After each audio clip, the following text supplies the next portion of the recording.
Now I will sample a new Victorinox Swiss Army knife, an original one, which we do now on an original working bench, which we have still in the factory, such machines. We are producing every day more or less 45,000 per day, but fully automatic produced knives, which are 90% of produced knives are automatically done. But the rest is with machines like this, exactly. Mechanical machine means, yeah, if you want to come around, you can see it's a paddle, yeah, exactly. And then I have prepared everything to set up now the knife. And I will build up first a kind of basement, which is with brass rivets. Take it here. Okay. And then we have the rings here, which are building up the basement for the tools. We have now 1, 2, 3 stable axles with the rivets, brass rivets. And then next material is aluminum, which we need. So now I do just the pressure and then I keep everything straight. So we have now built the knife here so far. Also this divider which you see here with 1, 2, 3, 4 rivets. And now I will start with the first layer. The first layer means we have typical Swiss Army knife springs here, which I just put in the middle.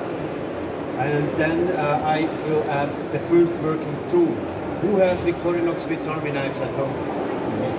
At home. What is it? What is it? Technical wise?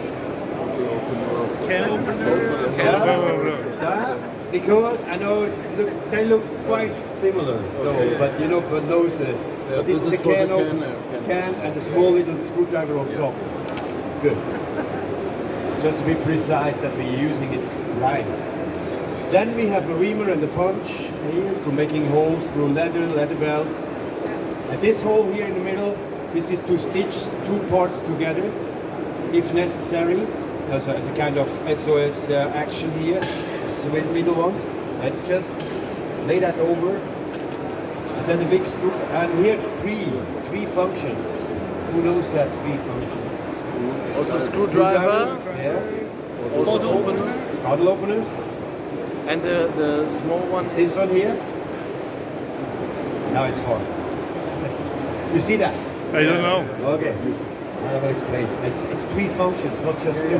3 functions, and that means this is called a wire stripper. Wire stripper to strip electrician cables, for example, to cut them with the small knife around, and then to strip off the cables like that. I will check it. You should. Yeah, I have to.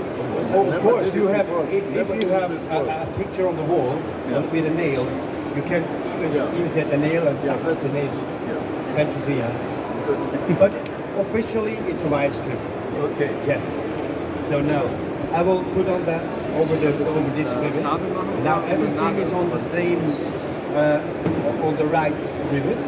But now, as you can see, it's wobbling around. I think but now we need pressure. How we do that? I just push down the pedal, and there is a piece of steel. We make that flat and to the same level. Everything is on the same level. And now we have the function here, here, and here. We have set now all the 3 parts in one step with the pressure. So, first layer so far finished. I see everything is fine. And then we have the middle divider, next tool to separate these 2 layers. Then I have the second spring. Here, interesting to see is we are building every single layer with different springs, shape-wise. Short, long, completely different. It's every single layer is really a difference. Okay.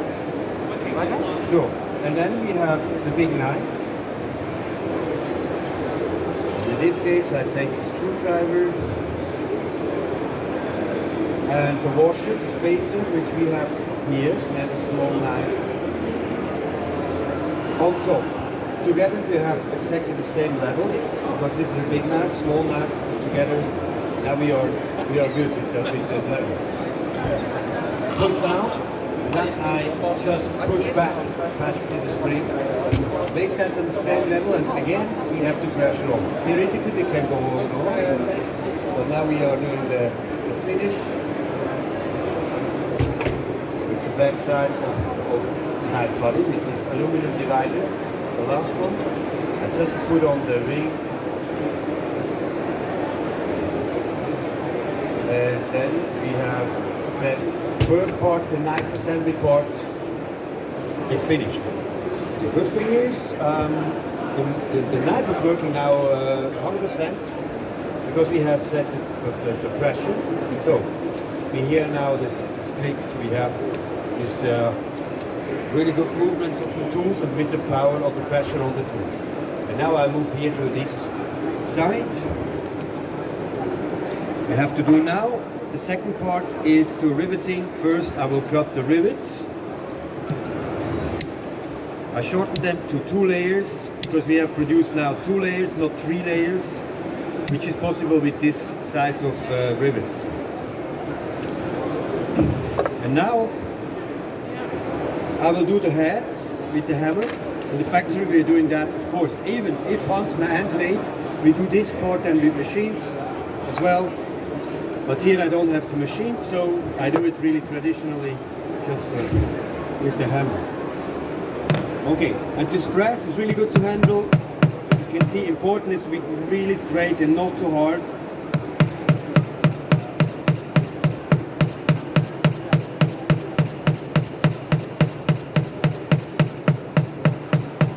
Now I got number 2, number 3, and 4.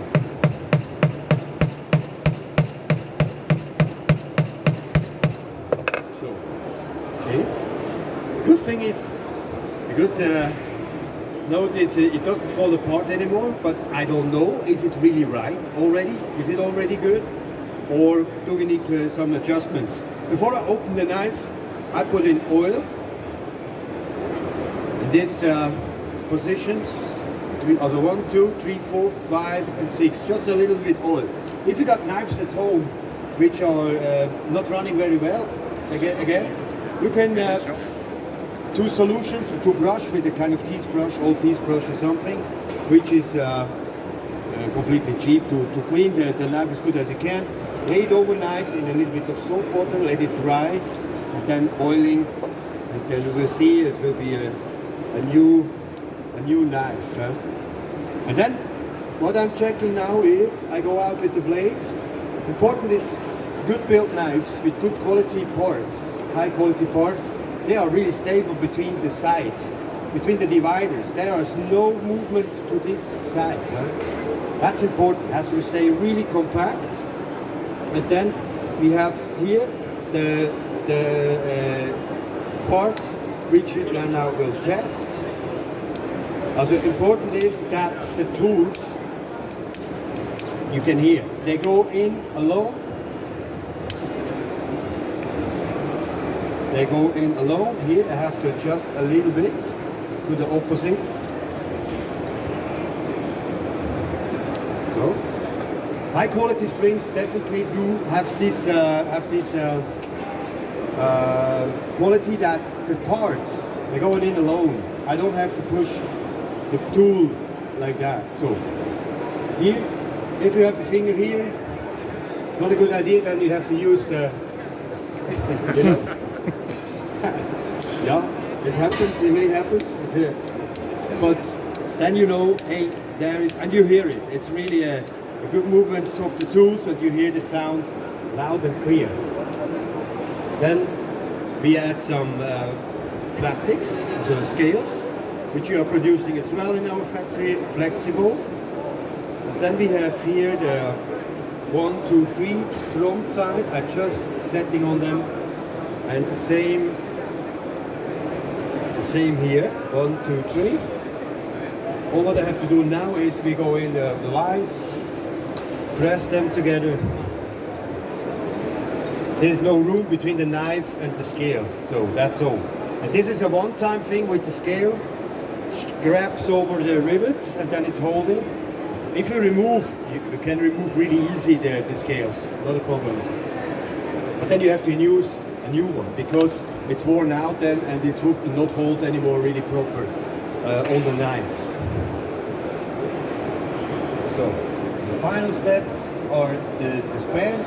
Spare parts means the famous toothpick after eating and the tweezer and small little key ring. And here we go.